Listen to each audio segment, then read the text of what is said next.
Hi friends, ಎಲ್ಲರಿಗೂ ಶುಭೋದಯ. ಎಲ್ಲರಿಗೂ ನನ್ನ ಯೂಟ್ಯೂಬ್ ಚಾನಲ್ಗೆ ಸ್ವಾಗತ. ಇವತ್ತು ನೋಡಿ, ಬ್ಯಾಂಗ್ಳೂರಲ್ಲಿ ಇಷ್ಟು ದಿವಸ ಊರಿಂದೇ ವೀಡಿಯೋಸ್ ತೋರಿಸ್ತಾ ಇದ್ದೆ ಅಲ್ವಾ. ಇವತ್ತು ಬ್ಯಾಂಗ್ಳೂರಲ್ಲಿ ಒಂದು ಸ್ವಲ್ಪ ಗಾರ್ಡನ್ ಕೆಲಸ ಮಾಡಿದೆ. ಬ್ಯಾಂಗ್ಳೂರಲ್ಲಿ ಗಾರ್ಡನ್ ಕೆಲಸ ಮಾಡೋದು ತುಂಬ ಕಮ್ಮಿ ಆಗಿಬಿಟ್ಟಿತ್ತು ಗಿಡಗಳೆಲ್ಲ ಊರಿಗೆ ಹೋದ್ಮೇಲೆ. ಇವತ್ತು ತಿರ್ಗಾ ಬ್ಯಾಂಗ್ಳೂರಲ್ಲಿ ಒಂದು ಗಾರ್ಡನ್ ಕೆಲಸ ಮಾಡಿರೋದನ್ನ ಒಂದು ಚಿಕ್ಕ ವಿಡಿಯೋ ಮಾಡ್ಕೊಂಡು ಹಾಕಿದ್ದೀನಿ. ಎಲ್ಲರೂ ಪ್ಲೀಸ್ ಪೂರ್ತಿ ನೋಡಿ ಸಪೋರ್ಟ್ ಮಾಡಿ. ಊರಿಂದ 2 ಗಿಡದ್ದು ಕಟಿಂಗ್ ತೊಗೊಂಬಂದಿದ್ದೀನಿ. ದಾಸವಾಳ ಗಿಡದ್ದು ಪಿಂಕ್ ಕಲರು ಮತ್ತು ಕೇಸರಿ ಕಲರ್ ಚಿಕ್ಕದು ನಾಟಿ ಹೂವು ಇದೆ ಅಲ್ವಾ, ಅದ್ರದ್ದು ಕಟಿಂಗ್ ಇಡ್ತಾಯಿದ್ದೀನಿ ನಾನು. ಇದರಲ್ಲಿ ಎಕ್ಸೋರಾ ಹೂವಿನ ಗಿಡ ಇತ್ತು. ಅದು ಸರಿಯಾಗಿ ನೀರು ಹಾಕೋಕ್ಕೆ ಊರಿಗೆ ಓಡಾಡ್ತಿದ್ದರಿಂದ ನೀರು ಹಾಕೋಕ್ಕಾಗ್ದಲೇ ಒಣಗೋಯ್ತದು ಗಿಡ. ಅದೇ ಪಾಟ್ ಒಳಗಡೆಗೆ ನಾನು ಹಳೆ ಸಾಯಿಲ್ಗೆನೇ ಹೊಸ ಗೊಬ್ಬರನ ಮಿಕ್ಸ್ ಮಾಡಿಬಿಟ್ಟು ಕಟಿಂಗ್ ಇಡ್ತಾಯಿದ್ದೀನಿ. ಯಾಕಂದರೆ ಇವಾಗ ಖಾಲಿ ಇರೋದು 2 ಪಾಟು ಚಿಕ್ಕವು. ಹಂಗಾಗಿ ಸ್ವಲ್ಪ ದೊಡ್ಡ ಪಾಟಲ್ಲಿ ದೊಡ್ಡ ಕಟಿಂಗ್ ಇಡ್ತಾಯಿದ್ದೀನಿ ಮತ್ತು ಚಿಕ್ಕ ಪಾಟಲ್ಲಿ ಚಿಕ್ಕ ಹೂವಿನ ಕಟ್ಟಿಂಗ್ ಇಡ್ತಾಯಿದ್ದೀನಿ. ಅದನ್ನೇ ನಾನು ನಿಮ್ಮ ಜೊತೆ ಶೇರ್ ಮಾಡ್ತಾಯಿದ್ದೀನಿ. ಹಳೆ ಸಾಯಿಲ್ ಆಗಿರೋದ್ರಿಂದ ಅದರಲ್ಲಿ ಸಾಯಿಲಲ್ಲಿರೋ ಅಂಶ ಎಲ್ಲ ಹೋಗಿರುತ್ತೆ. ಹಂಗಾಗಿ ಅದಕ್ಕೆ ಸ್ವಲ್ಪ ಪೌಷ್ಟಿಕಾಂಶ ಸಿಗಲಿ ಸಾಯಿಲ್ಗೆ ಮತ್ತು ಅದರಲ್ಲಿ ಬೆಳೆಯೋ ಪ್ಲ್ಯಾಂಟಿಗೆ ಅಂತ ಅಂದ್ಬಿಟ್ಟು ಗೊಬ್ಬರ ಮಿಕ್ಸ್ ಮಾಡಿದ್ದೀನಿ. ಅದರಲ್ಲಿ ಆಲ್ರೆಡಿ ಡ್ರೈನೇಜ್ ಹೋಲ್ ಹತ್ರ ಇದು ಕವರ್ ಬರುತ್ತಲ್ಲ, ಅದು ಹಾಕಿದ್ದೀನಿ.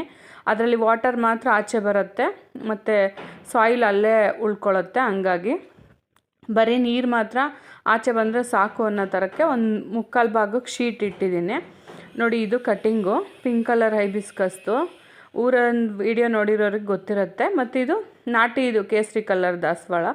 ಅದ್ರದ್ದು 2 ಕಟ್ಟಿಂಗ್ ತಂದಿದ್ದೀನಿ ನಾನು. ಕೇಸರಿ ಕಲರ್ದು ಆಲ್ಮೋಸ್ಟು ತುಂಬ ಸತಿ ದೊಡ್ಡ ಕಟ್ಟಿಂಗ್ ಇಟ್ಟು ಬಂದಿರಲಿಲ್ಲ, ಚಿಕ್ಕದು ಬಂದು ಮತ್ತು ಸತ್ತೋಯ್ತು ಗಿಡ. ಹಂಗಾಗಿ ಚಿಕ್ಕ ಕಟ್ಟಿಂಗೇ ತೊಗೊಂಬಂದಿದ್ದೀನಿ.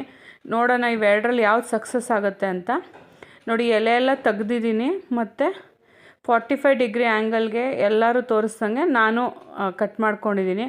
ನಾನು ಯಾವುದೇ ಅಲೋವೆರಾ ಜೆಲ್ಲು, ಯಾವುದು ರೂಟಿಂಗ್ ಹಾರ್ಮೋನ್ಸ್ ಥರ ಯಾವುದು ಯೂಸ್ ಮಾಡಿಲ್ಲ, ಹಾಗೆ ಟ್ರೈ ಮಾಡ್ತಾಯಿದ್ದೀನಿ. ಯಾಕಂದರೆ ನಾನು ಲಾಸ್ಟ್ ಇಟ್ಟಿದ್ದ ಕಟ್ಟಿಂಗ್ಸ್ ಎಲ್ಲ ಹಾಗೆ ಇಟ್ಟಿದ್ದೆ, ಎಲ್ಲ ಬಂದಿತ್ತು. ಹಂಗಾಗಿ ಇದನ್ನು ಹಾಗೆ ಇಡ್ತಾಯಿದ್ದೀನಿ.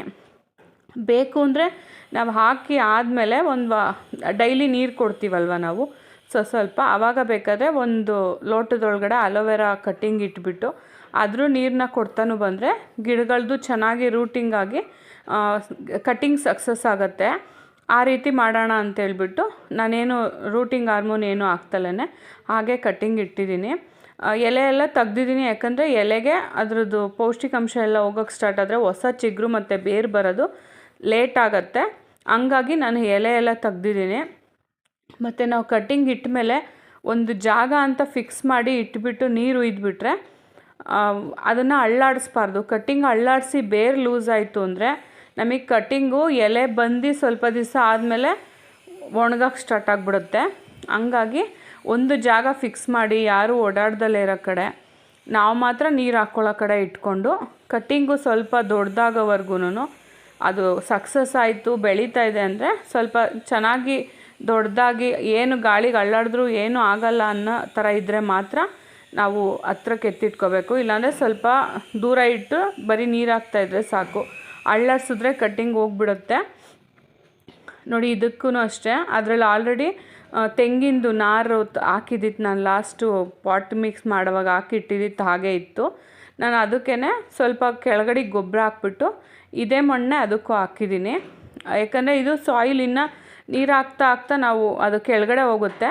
ಮೇಲ್ಗಡೆಯಿಂದ ನಾವು ಗೊಬ್ಬರ ಆಗಲಿ ಮತ್ತು ಬೇರೆ ಮಣ್ಣಾಗಲಿ ಕೊಟ್ಕೊಳ್ಳೋಕ್ಕೆ ಈಸಿ ಆಗುತ್ತೆ ಅಂದ್ಬಿಟ್ಟು ಯಾವಾಗಲೂ 1 ಇಂಚು ಇಲ್ಲ 1.5 ಇಂಚು ನಾವು ಪಾಟಲ್ಲಿ ಜಾಗ ಬಿಟ್ಕೊಂಡೆ ಯಾವುದೇ ಪಾಟ್ ರೆಡಿ ಮಾಡೋವಾಗ ಅದೇ ರೀತಿ ರೆಡಿ ಮಾಡಿಕೊಂಡ್ರೆ ನಮಗೆ ಮುಂದಕ್ಕೆ ತುಂಬ ಯೂಸ್ ಆಗುತ್ತೆ.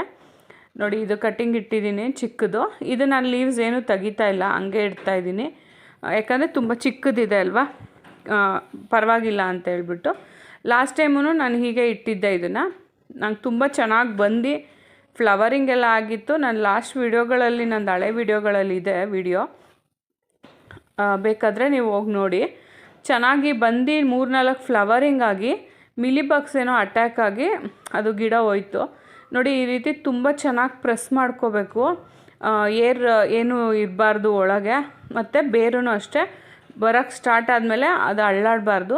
ಆ ರೀತಿ ತುಂಬ ಚೆನ್ನಾಗಿ ಪ್ರೆಸ್ ಮಾಡಿಕೊಂಡು ಮೇಲೆ ತಿರ್ಗಾ ನಾನು ಸ್ವಲ್ಪ ಒಂದು 2 ಹಿಡಿಯಷ್ಟು ಗೊಬ್ಬರ ಹಾಕ್ಕೋತಾ ಇದ್ದೀನಿ. ಯಾಕಂದರೆ ಗೊಬ್ಬರ ಆಲ್ರೆಡಿ ಅದು ತುಂಬ ಚೆನ್ನಾಗಿ ಕರಗಿದೆ ಗೊಬ್ಬರ. ಈಗ ಮಣ್ಣು ಜೊತೆ ಸೇರಿಕೊಂಡು ನೀರು ಹಾಕೋದ್ರಿಂದ ನಾವು ಡೈಲಿ ಇನ್ನೂ ಸ್ವಲ್ಪ ಚೆನ್ನಾಗಿ ಕರಗೋಕ್ಕೆ ಸ್ಟಾರ್ಟ್ ಆಗುತ್ತೆ, ಕೆಳಗಡೆ ಹೋಗುತ್ತೆ ಮಣ್ಣು ಪಾಟಲ್ಲಿ. ಹಂಗಾಗಿ ನಾನು ಮೇಲ್ಗಡೆನೂ 2 ಸ್ವಲ್ಪ ಗೊಬ್ಬರ ಕೊಟ್ಕೊಂಡಿದ್ದೀನಿ 2 ಗಿಡಗಳಿಗೂ. ಅದು ಬ್ಯಾಂಗ್ಳೂರಲ್ಲಿ ಕಟ್ಟಿಂಗ್ಸ್ ಏನೂ ಇಟ್ಟಿರಲಿಲ್ಲ, ತುಂಬ ದಿವಸ ಆಗೋಗಿತ್ತು. ಇವಾಗ ಯಾಕಂದರೆ ಇಲ್ಲಿ ಫ್ಲವರ್ ಕಮ್ಮಿ ಆಗಿದೆ ಮತ್ತು ದೊಡ್ಡ ಪಾಟು ಇಟ್ಕೊಳ್ಳೋಕ್ಕಾಗ್ತಿಲ್ಲ. ಹಂಗಾಗಿ ಚಿಕ್ಕ ಪಾಟಲ್ಲಿದ್ದರೆ ಇರಲಿ ಅಂತ ಹೇಳ್ಬಿಟ್ಟು 2 ಪಾಟಲ್ಲಿ ಫ್ಲವರಿಂಗ್ ಇಡ್ತಾಯಿದ್ದೀನಿ. ನೋಡೋಣ ಇನ್ಮೇಲೆ. ಫಸ್ಟು ತುಂಬ ಹೂವು ಸಿಗ್ತಾಯಿತ್ತಲ್ವ, ಇವಾಗ ಸ್ವಲ್ಪ ಕಮ್ಮಿ ಆಗಿರೋದ್ರಿಂದ ಪೂಜೆಗೆ ಹೂವು ಕಮ್ಮಿ ಆಯ್ತೇನೋ ಅಂತ ಅನ್ನಿಸ್ತಾ ಇರುತ್ತೆ. ಹಂಗಾಗಿ 2 ಕಟ್ಟಿಂಗ್ ತಂದು ಇಟ್ಟಿದ್ದೀನಿ. ನೆಕ್ಸ್ಟು ವೈಟ್ ತಂದು ಟ್ರೈ ಮಾಡೋಣ ಅಂತ ಅಂದ್ಕೊತಾ ಇದ್ದೀನಿ. ವೈಟ್ ಇಲ್ಲಿ ಇದ್ದಾಗಲೇ ತುಂಬ ಸತಿ ಟ್ರೈ ಮಾಡಿದ್ದೆ, ಅದು ಕಟ್ಟಿಂಗ್ ಬಂದಿರಲಿಲ್ಲ.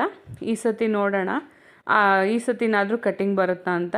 ಮಣ್ಣು ವೇಸ್ಟ್ ಮಾಡಬಾರ್ದಲ್ವ, ಎಲ್ಲ ನಾನು ಅದಕ್ಕೆ ತೆಗ್ದಾಕ್ಬಿಟ್ಟು ಈ ಪ್ಲೇಟಿಗೆ ಇಡ್ತಾಯಿದ್ದೀನಿ. ಯಾಕಂದರೆ ಇವಾಗ ನಾವು ತುಂಬ ನೀರು ಹಾಕ್ತೀವಲ್ವ, ಓವರ್ ಫ್ಲೋ ಆಗಬೇಕದು ಕೆಳಗಿಂದ, ಮೇಲಿಂದ ಅಲ್ಲ. ಮೇಲಿಂದ ಜಾಸ್ತಿ ಫ್ಲೋ ಆದರೆ ಗೊಬ್ಬರ ಆಚೆ ಬರುತ್ತೆ. ತೂತಿದೆ ಅಲ್ವ ಡ್ರೈನೇಜ್ ಹೋಲು, ಅದರಿಂದ ನೀರು ಆಚೆ ಬರೋವರೆಗೂ ನಾವು ವಾಟ್ರಿಂಗ್ ಮಾಡಬೇಕು. ಮತ್ತು ಇಳೆದೆಲೆ ಬಳ್ಳಿ ಹಾಕೋದನ್ನ ನಾನು ವಿಡಿಯೋ ತೋರಿಸಿದ್ದೆ ನೋಡಿ, ಎಲ್ಲ ಎಲೆ ಉದ್ರೋಗ್ಬಿಟ್ಟಿದೆ. ಒಂದು ಕಡೆ ಮಾತ್ರ ಸಣ್ಣಕ್ಕೆ ಸ್ವಲ್ಪ ಚಿಗುರು ಕಾಣಿಸ್ತಿದೆ, ಒಂದೇ ಒಂದು ಎಲೆ ಉಳ್ಕೊಂಡಿದೆ. ಏನಾಗುತ್ತೆ ಅಂತ ನಾನು ನೆಕ್ಸ್ಟು ನಿಮಗೆ ವಿಡಿಯೋದಲ್ಲಿ ಅಪ್ಡೇಟ್ ಕೊಡ್ತೀನಿ. ಇನ್ನೊಂದು ಕಡೆನೂ ಸ್ವಲ್ಪ ಗ್ರೀನಿಶ್ ಆಗಿ ಬಂದಿದೆ, ನೋಡೋಣ ಲೀವ್ಸ್ ಬರುತ್ತಾ ಅಂತ. ಮತ್ತು ಮನಿ ಪ್ಲ್ಯಾಂಟು ಇದಕ್ಕೆ ಮಾಸ್ಟಿಕ್ ಮಾಡೋದು, ಇದಕ್ಕೆ ಇಟ್ಟಿತ್ತು, ನಾನೆಲ್ಲ ವಿಡಿಯೋ ಮಾಡಿ ಹಾಕಿದ್ದೀನಿ ಇಂಡೋರ್ ಪ್ಲ್ಯಾಂಟ್ಸ್ ವಿಡಿಯೋದಲ್ಲಿ. ನೋಡಿ ಯಾವ ರೀತಿ ಬೇರೆ ಅದಕ್ಕೆ ಕಚ್ಕೊಂಡು ಎಷ್ಟು ಚೆನ್ನಾಗಿ ಬಂದಿದೆ ಅಂತ ನೋಡಿ. 2 ಕಡೆಯಿಂದನೂ ಫುಲ್ ಒಂದು ರೌಂಡ್ ಬಂದಿದೆ. ಅಷ್ಟು ಚೆನ್ನಾಗಿ ಮಾಸ್ಟಿಕ್ ಇಟ್ಟ ಮೇಲೆ ಗಿಡಗಳಿಗೆ ಎಷ್ಟು ಹೆಲ್ಪ್ ಆಗುತ್ತೆ ಅಂತ. ಮತ್ತು ಎಲೆ ಸೈಜು ನೋಡ್ಬೋದು ನೀವು, ತುಂಬ ಚೆನ್ನಾಗಿ ಬರ್ತಾಯಿದೆ, ಗ್ರೋತು ಬೇಗ ತಗೋತಾ ಇದೆ. ಮತ್ತು ನೋಡಿ ಸ್ನೇಕ್ ಪ್ಲ್ಯಾಂಟು ಮುರಿದೋಗಿದ್ದನ್ನ ನಾನು ಆ ಪಾಟಲ್ಲಿ ಸುಮ್ಮನೆ ಇಟ್ಟಿದ್ದೆ, ಅದರಲ್ಲೇ ಬೇರೆ ಬರೋಕ್ಕೆ ಸ್ಟಾರ್ಟ್ ಆಗಿದೆ ಸ್ನೇಕ್ ಪ್ಲ್ಯಾಂಟ್ಸಲ್ಲಿ. ನೋಡಿ ಕಟ್ಟಿಂಗಿಂದ ಸ್ನೇಕ್ ಪ್ಲ್ಯಾಂಟ್ನ ತುಂಬ ಈಸಿಯಾಗಿ ಬೆಳಿಬೋದು. ನನಗೆ ಇದನ್ನು ರೀಪೋರ್ಟ್ ಮಾಡೋ ಐಡಿಯಾ ಏನಿರಲಿಲ್ಲ, ಸುಮ್ಮನೆ ಇಟ್ಟಿದ್ದೆ, ಯಾವಾಗಾದರೂ ಬಿಡೋಣ ಅಂತ. ಯಾಕಂದರೆ ನನ್ನ ಹತ್ರ ಈಗಲೇ ದೊಡ್ಡ ಒಂದು ಪಾಟ್, ಚಿಕ್ಕದದು ಪಾಟು ತುಂಬ ಸ್ನೇಕ್ ಪ್ಲ್ಯಾಂಟ್ ಇದೆ ಅದ್ರ ತುಂಬ. ಮತ್ತು ಇದೊಂದು ನೋಡಿ ಕಟ್ಟಾಗಿ ಬಿದೋಗಿತ್ತು ಬೇರು. ಈ ರೀತಿದು ಹಾಕಿದ್ರೆ ಬರ್ತಾ ಇರೋದು ನನಗೆ ಗೊತ್ತಿತ್ತು. ನೋಡಿ ಕಟ್ಟಿಂಗ್ ಇಟ್ಟಿರೋದ್ರೂ ಎಷ್ಟು, ಅದು ನಾನು ಮೇಲೆ ಮಣ್ಣೊಳಗಡೆ ಇಟ್ಟಿಲ್ಲ, ಸುಮ್ಮನೆ ಇಟ್ಟಿರೋದೇ ಬೇರೆ ಬಂದಿದೆ. ನೋಡಿ ಇಷ್ಟುದ್ದ ಇದೆ ನನ್ನ ಸ್ನೇಕ್ ಪ್ಲ್ಯಾಂಟು. ನಂಗೆ ಒಂದೇ ಸಾಕು ಅಂತ ಇವಾಗ ಅದನ್ನು ರೀಪಾಟ್ ಮಾಡಿ ಇಟ್ಕೊಳ್ಳೋಣ ಅಂತ ಅಂದ್ಕೊಂಡಿದ್ದೀನಿ, ಯಾರಾರ ಕೇಳಿದ್ರೆ ಕೊಡೋಕ್ಕಾಗುತ್ತೆ ಅಂತ. ಮತ್ತು ನೋಡಿ ಮನಿ ಪ್ಲ್ಯಾಂಟು ಇಲ್ಲಿ ಅಕ್ಕಿ ಗೂಡು ಕಟ್ಟಿದೆ ಅಲ್ವಾ, ಇಲ್ಲಿ ಯಾಕೋ ಈ ನಡುವೆ ಬಂದಿಲ್ಲ ಅದು. ನಾವು ಏನು ತಲೆ ಕೆಡ್ಸ್ಕೊಳಕ್ಕೆ ಹೋಗಿಲ್ಲ, ಬಂದರೆ ಬರಲಿ ಬಿಟ್ಟರೆ ಬಿಡಲಿ ಅಂತ ಸುಮ್ಮನಾಗ್ಬಿಟ್ಟಿದ್ದೀವಿ. ನೋಡಿ ಇಷ್ಟು ದೊಡ್ಡದಾಗಿದೆ. ಮತ್ತು ಆಗ್ಲಿಕಾಯಿ ಅದಾಗದೇ ಬೆಳ್ಕೊಂಡಿರೋವು 2 ಗಿಡಗಳಾಗಿದ್ದಾವೆ. ಅಲ್ಲಲ್ಲೇ ಕಾಯಿದೆ. ಒಂದು ಸತಿ ಮಾತ್ರ ಹಾರ್ವೆಸ್ಟ್ ಮಾಡ್ಕೊಂಡಿದ್ವಿ, ಇನ್ನೊಂದು ಸತಿ ಹಾರ್ವೆಸ್ಟ್ ಮಾಡ್ಕೊಂಡಿಲ್ಲ ಯಾವುದೂ. ಎಲ್ಲ ಅಲ್ಲೇ ಹಣ್ಣಾಗಿ ಚಿಕ್ಕದೇ ಬಿದ್ದೋಗ್ತಾಯಿತ್ತು, ಯಾಕಂದರೆ ಗೊಬ್ಬರ ಏನೂ ತಂದಿರಲಿಲ್ಲವಲ್ಲ, ಹಾಕಿಲ್ಲ. ಈ ಸತಿ ಈ ಗಿಡಗಳಿಗೂ, ದಾಸವಾಳ ಗಿಡಕ್ಕೆ ಮತ್ತು ಕಣಗ್ಲೆ ಗಿಡಕ್ಕೆ ಇವಕ್ಕೆಲ್ಲದಕ್ಕೂ ನಾನು ಸ್ವಲ್ಪನೇ ಗೊಬ್ಬರ ತಂದಿದ್ದೀನಲ್ವ ಬಾಕ್ಸಲ್ಲಿ, ಅದನ್ನೆಲ್ಲದಕ್ಕೂ ನಾನು ಹಾಕ್ತೀನಿ. ಅಷ್ಟೇ ಫ್ರೆಂಡ್ಸ್ ಇವತ್ತಿನ ಗಾರ್ಡನ್ ವಿಡಿಯೋ ನೋಡಿದ್ದೀರಾ ಅನಿಸುತ್ತೆ. ಯಾರ್ಯಾರು ನೋಡಿದ್ದೀರಾ ಅವ್ರಿಗೆಲ್ಲ ತುಂಬ ಥ್ಯಾಂಕ್ಸ್. ಮತ್ತು ಸೇವಂತಿಗೆ ಹೂವೂ ಅಷ್ಟು ಚೆನ್ನಾಗಿ ಇವಾಗೆಲ್ಲ ಮೊಗ್ಗಾಗ್ತಿದೆ, ಹೊಸ ಗಿಡಗಳೆಲ್ಲ ಬರ್ತಾಯಿದೆ. ಇದ್ರದ್ದು 1-2 ಕಟ್ಟಿಂಗ್ ಇಟ್ಕೊಳ್ಳೋಣ ಅಂತ ಅಂದ್ಕೊಂಡಿದ್ದೀನಿ. ಯಾರ್ಯಾರೆಲ್ಲ ವಿಡಿಯೋ ಪೂರ್ತಿ ನೋಡಿದ್ರೆ ಅವ್ರಿಗೆ ಥ್ಯಾಂಕ್ ಯು ಸೋ ಮಚ್. ಹೀಗೆ ವಿಡಿಯೋನ ಪೂರ್ತಿ ನೋಡಿ ಸಪೋರ್ಟ್ ಮಾಡಿ ಅಂತ ಕೇಳ್ಕೊತೀನಿ. Thank you.